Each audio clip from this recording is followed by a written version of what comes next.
Welcome everyone to another Red Alert podcast. My name is Adam Murray, your host, and today on the podcast, a very relevant topic: the killing and murder of George Floyd in Minneapolis, in the USA. My guest today is Talia, who is a friend of the Connolly Youth Movement. We actually met. We met when you were in Ireland not that long ago, though it feels like a million years ago. We met in, I think it was Madden's Bar, Belfast. It was a rough night. Yes. Well, Talia, thanks so much for agreeing to be on the podcast today and for agreeing to speak to me. I know that you're very busy. You're driving back to St. Louis, is it? But you're originally from Minneapolis itself. I am, and I'm from the And I think what is really interesting is that George Floyd was actually killed in your old neighborhood. So you're very familiar with not only this city, but that whole neighborhood and that area. I think just for people here at home, would you maybe be able to paint a picture about what you've seen over the last, was it a couple of days that you were there? Yeah. It's been absolutely wild. So I came up and I was there when the third precinct was set on fire. That was dope as hell.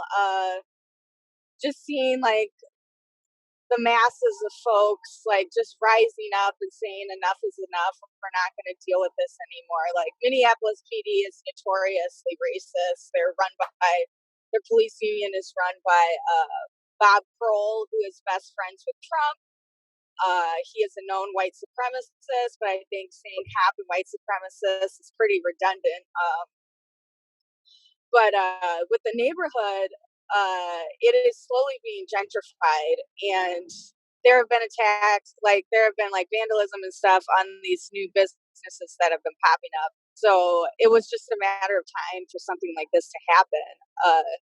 And all along Lake Street, where a lot of the hardcore like looting and rebellion has been happening, is a very, very poor neighborhood that is also slowly being gentrified. And it's been going slowly across Lake Street into Uptown. And Uptown is a neighborhood that used to be very like vibrant, very working class, that has been gentrified as fuck it's completely changed. It's all these amazing buildings have been bulldozed and luxury apartments have been put into place, and have pushed out all the poor people. Sorry. Well, I was just going to say, I mean, it's interesting whenever you see that these events happen. The sort of the middle class, the media, and the talking heads talk in sort of moral absolutes. They say, this is never this. I was sympathetic up until a point, but now that some windows have been smashed, and fires have been set, this is where there's a moral absolute of this is always wrong, and once you do it, it discredits your movement. And yet, I think it's unfortunate that the context of why these things happen, when they happen, and who they happen to, is something that's always left out of this picture. We can talk about exclusionary displacement. So if you look at these maps here, this is looking at how different racial and ethnic groups, how typical renters from those different groups, which neighborhoods are affordable to them. So this top line is in the year 2000. We see neighborhoods that are affordable for the typical black renter household, typical Hispanic rental household, typical white renter household. So we see differences in the neighborhoods that are affordable, with the typical African American family being able to afford fewer neighborhoods due to having lower incomes.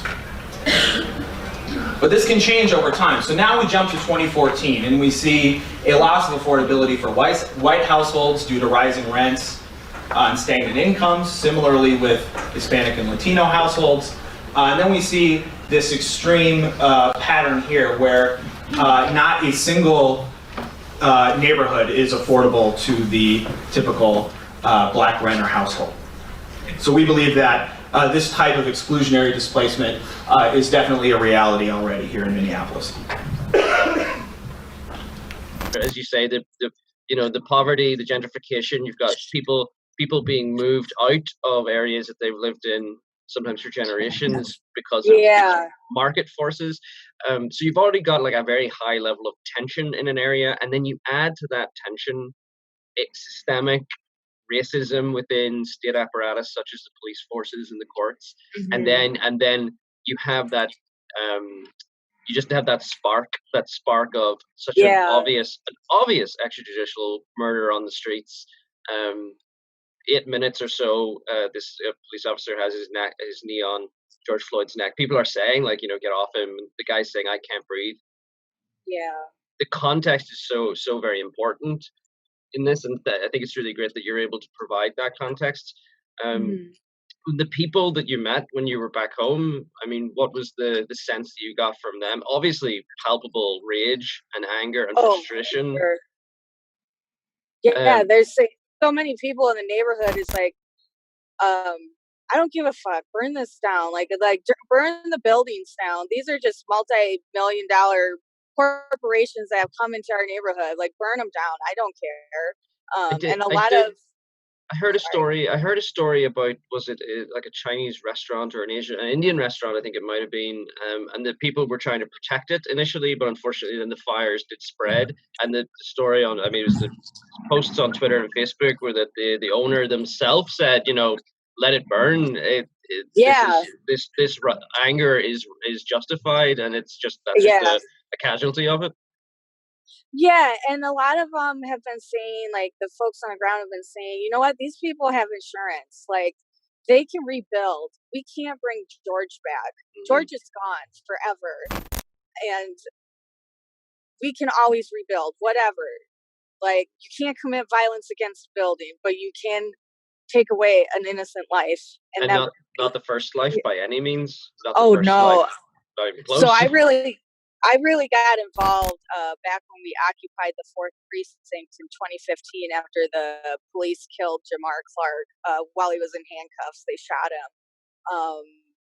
That was 2015, and we occupied the 4th Precinct for 18 days.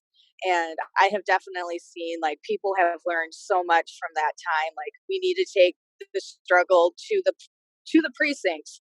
And this time we got it. We got to burn down that 3rd precinct. Like, we were at the 4th precinct and like back in 2015, and like there was revolution in the air then, but it finally has come to culmination at the 3rd precinct these past couple of days. So how did that feel for you? I mean, I didn't know that about the occupying it in 2015. How did that feel for you to see this thing's up in flames? Oh yeah. Yesterday we went to Mike Freeman's house, who is the county district attorney, who has the power to press charges and to indict these murderous cops. And we did it with Twin Cities Justice for Jamar. That just brought a whole lot of feelings back up. Just being outside Mike Freeman's house, demanding justice for Jamar Clark, because he never indicted the officer for that. And now we're still demanding justice for Jamar. Like 5 years later, we're still demanding it. And obviously the whole system is broken. Well, it's not broken. It's designed exactly how it should be. It's working perfectly. But yeah, sorry. And for middle class people, or for significant sections of the white population, I think to see a police precinct on fire probably evokes like this is terrible, this is lawlessness, and this is really, because their relationship to the police is very different from the relationship of the people in poverty, the non-white population. Yeah. And the thing is that data and statistics supports all of that. There's so much, it's 2020, and there's so much statistical and data evidence to show that if you're not white, or if you're not middle or upper class, you are more at likelihood to be violently arrested. You're more likely to die in custody. You're more likely to be harassed and treated by the police almost like as a peacekeeping occupation sort of a force. And I was re-listening to the Last Poets song Black Soldier, which was written about written sort of as a message to Black American soldiers who are fighting in Vietnam, saying, "Do you not realize that in our neighborhoods and communities, there's these police officers act like an occupying force?" Oh, there's more. Look at this. They just keep coming. Go! Go inside! Get inside! Get inside! Get inside! Get in your house now! Let's go! Light him up! Go inside now! Get in the house!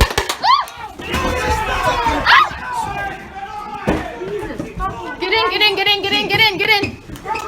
Get in! And it shows you that relationship to the state and to the police is very, very, very different for people from that community than others. And it's really interesting. A video I watched literally before I called you. There's a video that the Sam Cedar on the Majority Report's talking about. And this video shows a man dressed in black, not looking like your average protester. You know, he's pretty kitted out for it. And he's walking past, it's like an auto glass or something, like an auto shop. And he just AutoZone. He just casually smashes each window with a hammer as he walks past, and then he nonchalantly walks away. And this is not the activity of someone who's like, you know, in the heat of the moment, they're for a protest and they just bubble over. This is a cold and calculating action by a man who then withdraws. And so, have you been keeping up on there's got to be a suspicion that there are provocateurs or undercover police officers present among the ranks of those who want this protest. Oh, there are definitely undercover pigs. I'm pretty sure I saw 2 of them when I was out last night. They're terrible at trying to be undercover. You can spot them every time. They're always wearing New Balance shoes and like they look like dads. But yeah, like the AutoZone dude, he was like wearing like a weird trench coat, and then he had like an umbrella. Like, I'm like, why do you have an umbrella? Nobody else has an umbrella. Like, I think they had identified who it was, and they identified who it was, and it was a cop. They like got his name, got his face, all of that stuff. There was a couple of different things like that. You know, like photographs of guys who have like headphone wires, clear headphone wires coming from their coat to their hat. It's just, you know, it's not very subtle. No, no, it's not. It's like like a lot. The whole idea of agent provocateurs and stuff has really seeped into the movement now. Like, yes, they exist, but it's a very small minority. This is true proletarian rage that is happening right now. And this narrative that it's agent provocateurs or it's anarchists, whatever, that just completely discredits and takes away agency from those living in those neighborhoods who are expressing their grief and their rage and their anger. And it gets to be pretty frustrating to hear a lot of the organizer leaders saying we can't trust anarchists and stuff. Like, I'm definitely not an anarchist, but I just think it really takes away the agency of the Black youth that have been living like this for years. I totally see what you're saying there as well. I think that we see a very documented history of state police forces infiltrating groups to the point where, you know, we have stories about undercover police officers forming relationships and having children with people before then just disappearing. Michael Moore, I think, in one of his documentaries, documented police undercover officers going into like all manner of groups, like environmental groups, student rights groups. And I can see where the state would see, okay, well, if you have this protest and it's starting to build momentum, it would be easier for us if it was a riot. It would be easier for us if it was looting, and therefore it gives us the sort of the means to step in then and say, right, we're calling a curfew and that this is now a disorderly sort of thing. That only works, though, if there isn't a genuine swell of that proletariat outrage that you're saying, because they think that they're turning this into a riot. It's already a riot because people are already that angry. And I mean, the usual way these things go is curfew, lockdown, crackdown, series of arrests, and then it starts to simmer. down again. But I see that there's protests popping up all across the United States at the moment. Yeah. There are journalists being hit with like pepper balls from pepper ball guns. There's journalists being arrested. I personally don't remember ever seeing that kind of behavior before. No. That's We strange, talked isn't to it? a journalist that got tear gas last night, and they're like, "I've been in Baghdad. I'll take Baghdad over this any day." Like, That's interesting. it's wild. So Uh, there's obviously also a series of protests taking place around the world in yeah, solidarity with what's happening. There will be there was one in Derry here in Ireland over the I weekend saw there. that. There's going to be one tonight. Thank you so much. Well, the CYM, the Connolly Youth, they're organizing these, and others are organizing protests as well. I think it's really important, and especially during the lockdown, when it would be easy not to have this sort of show of solidarity. In Dublin, the CYM put a banner on the Halfpenny Bridge saying justice for George Floyd. So obviously, no Yeah. one can predict where this is going to go. It is still very much in flux. The state are saying what they're saying. They're going to charge this one police officer with third-degree murder and manslaughter, which, as I understand it, third-degree murder Yeah, and that's is bullshit. third-degree murder. And correct me if I'm It's getting this wrong. involuntary Yeah, It's involuntary manslaughter. And this cop worked with George for 17 years. It's really. not involuntary manslaughter. It's like, that's fucking premeditated murder right there. You knew who this person was and you chose to kill him. And he should have charged, Mike Freeman should have charged all of those cops that were there that let this happen. But the pig who was on George's neck, his cop partner, he is married to his sister. So there is like weird nepotism going on. Like, and that cop doesn't even live in the neighborhood. He doesn't even live in the county. He lives in like in the eastern suburbs where all the bougie fucks live. Like, he is not connected to the community whatsoever. But he chose to kill George, and he should be charged with like premeditated murder, and he should be locked up forever. Sorry. No. Really Look, angry about I don't this. think anyone would expect you to say sorry for feeling that very palpable It's anger. it's the Minnesotan in me. I feel like I always have to apologize. You should hear like the people on the street, like the people are like throwing shit, and then they're like, "Oh, I'm sorry, I didn't mean to run into you." It's all very polite. Well, there was a video as well I saw, which was a man getting out of his car with a bow and arrow and a knife. Now I don't know if this was in Minneapolis or where this was. That was in Salt Lake City. Salt Lake City. So yeah, that's in Utah. That's just another crazy one. And obviously there was a 19-year-old shot dead last night, was it, or the day before, when someone fired rounds from a passing car that they were driving by a crowd, and they just opened fire. So there has already been a fatality in this. So just as a last question, I suppose, because I do want to let you get back to your day. As a last question. Is this different from the protests that we have seen in the past in terms of, because as I say, there's a pattern where the state gets a handle on these things, where you have this bubbling up of frustration and anger, you have protests, and then the state cracks down. And do you get the sense at all that a sea change moment is in play here, or do you think that the state is capable of taking this hit? Well, last night there were rumors, and I think this was COINTELPRO shit. There were lots of rumors saying white supremacists are on the ground, blah blah blah. It's like, and all the liberals, pretty sure the white liberals were all on Facebook saying, "Don't go outside, don't go outside." I think it fucking worked. Just last night in Minneapolis, not elsewhere. But we just didn't have the numbers to take over, because we were going to march to St. Paul, the capital, but I we did not have the numbers last night, and I think Mhm. it's because of those fascist rumors. But also last night, I've been to Ferguson and stuff. Like Ferguson PD, their precinct got taken over. Like they got shut down. They were told to evacuate their building. So I think it's gonna be waves. I Mhm. think it might die down a little bit in Minneapolis, but I think it's just gonna be a wave because you know what? We're at 25% unemployment.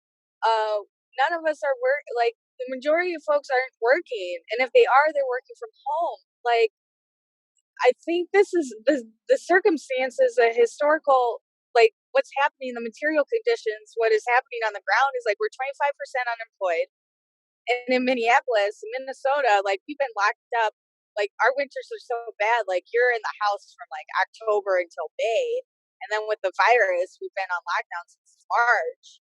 Like I think this is different just because of the unemployment and the severe depression that we're in right now.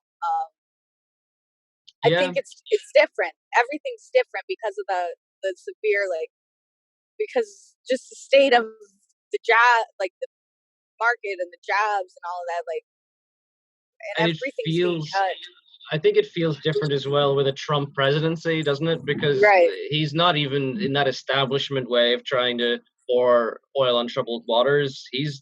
Yeah. You know, the protests led to the lockdown of the White House yesterday for an hour, I believe, and his I know, response it's so was if they, awesome. but you know, his response, rather than seeing this massive wave of protests right across his country, right up to his own front door, his response is not to try and settle things in any way or promise reform or promise to take action. His response is if they get over that fence, the Secret Service will deal with them. And Yeah. like very, very callous, cold-blooded. You know, I think he said like if they get over the fence, well, they'll be met with vicious dogs and all manner of Yeah. weapons. Like he's talking Yeah. about enemies, not his citizens. Yeah, he does. Well, Mike Brown happened under Obama, and Ferguson burned, and that uprising, like all of that stuff happened under Obama. Like, but Hmm. with Trump, like it is a little different. Uh, and I think that's why so many white liberals have been out as well. It's because we have Trump instead of Obama. I definitely think that it's all for liberals. It's all dependent on who's in the White House. Uh, yeah, like I think Cornell West said, yeah, well, Mike Brown happened under Obama, and that didn't do shit. Like it doesn't matter who's in the White House. Like people are gonna rise up. Doesn't Yeah. matter. Like. And the way Trump has been handling everything has, I think, has only helped the proletarian when it in the matter of like having an uprising and a revolution. But other than that, like, God, I love it that the White House has been on lockdown, has been put on lockdown 2 days in a row. Well, look, I'm going to let you get back to your day. We are watching with keen interest. We send you a lot of solidarity from Ireland, from right across Ireland, north, south, east, and west. We wish you well, and we wish you stay safe. And maybe further down the line, maybe we can have a catch up and see how things are developing. Yeah, Hopefully, because I'll be down in to St. build. Louis. Yeah, I'll be in St. Louis, and then if stuff's still happening, I'll be out there doing medic stuff and wherever I'm needed. And it's all about the international solidarity. If your Well, movement doesn't have international solidarity, then it ain't shit. Like, yeah. Well, as I say, there's a lot of solidarity coming from Ireland to the people of America who are rising up, and we wish you the very best. And thanks so much for talking to me today. thank you so much for having me.